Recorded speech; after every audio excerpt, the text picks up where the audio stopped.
माननीय विजय चौधरी जी यहाँ बैठे हुए हैं। आप सब लोगों को पता है कि हमारी सरकार जब 7 में थे, इससे पहली वाली सरकार 17 महीने, तो हम लोगों ने जातीय आधारित गणना कराई थी। और जातीय आधारित गणना इसलिए कराई थी क्योंकि राज्य सरकार जो है सेंसस नहीं करा सकती, इसलिए हम लोगों ने सर्वे कराया था।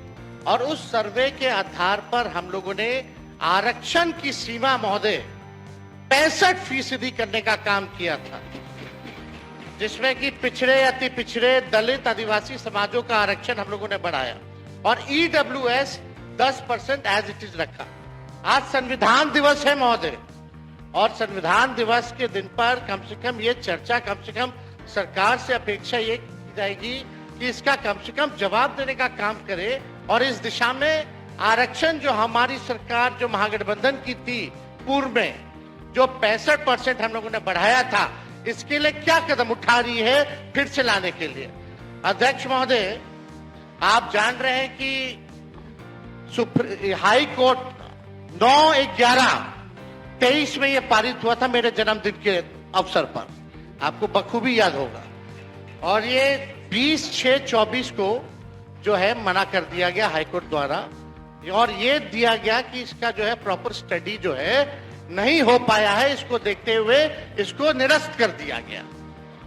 हमारा ये सवाल है महोदय कि जो संदेह नीतीश जी को था, माननीय मुख्यमंत्री जी को था, आपको था, हमको था कि भाजपा के लोग जो है किसी ना किसी प्रकार से कोर्ट जाकर के इसको निरस्त कराएंगे, इसलिए माननीय मुख्यमंत्री जी ने एक मिनट मेरी बात तो सुन लो। माननीय मुख्यमंत्री जी जब हम लोगों ने पारित किया 9/11/2023 में, तो एक तय हुआ हमारे मंत्रिमंडल द्वारा कैबिनेट में माननीय मुख्यमंत्री जी के आदेश पे कि डर है कि कहीं ये कानून जो हम लोगों ने आरक्षण का लाया है खत्म ना हो जाए, इसके लिए आप सब लोग मिलकर के प्रेस कॉन्फ्रेंस कर लीजिए।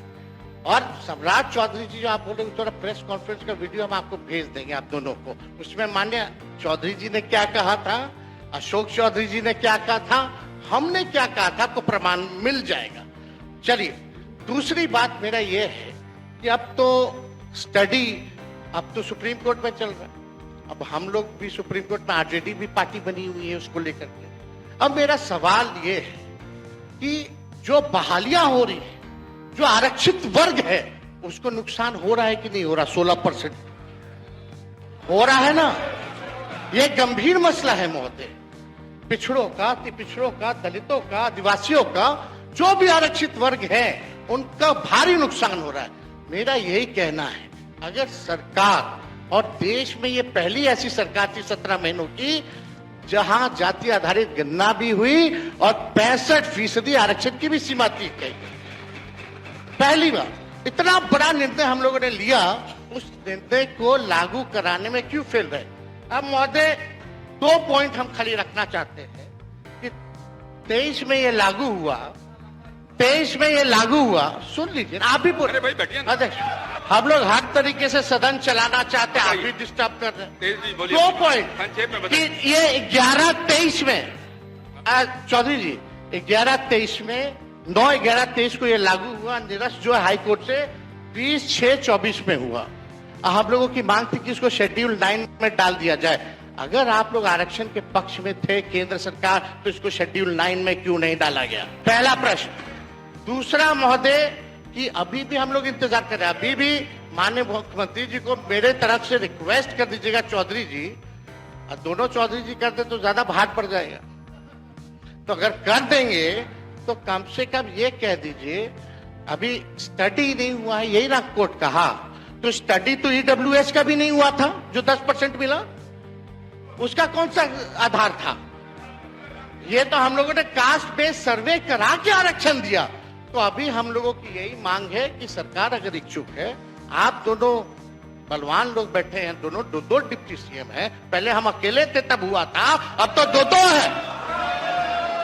तो महोदय यही हमारा मांग है, खाली मांग सुन लिया जाए कि इसमें अभी भी स्टडी के लिए एक असेंबली की कमेटी बना दीजिए, जो स्टडी कर ले और और अरे भाई आप बैठिए ना प्लीज। अरे अरे सुन नहीं दे रहा, क्या व्यवहार है, आप डिप्टी सीएम है यार, डिप्टी सीएम जैसा बर्ताव कीजिए। इधर देख के बात करिए नेता प्रतिपक्ष।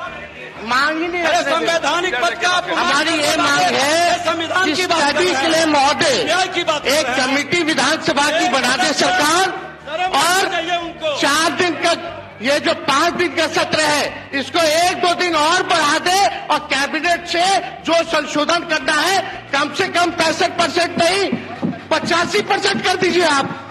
10% और बढ़ा करके बिल ले आइए, हम लोग सब लोग मिलकर के पास करने का काम करेंगे, यही मांग है। माननीय मंत्री संसदीय कार्य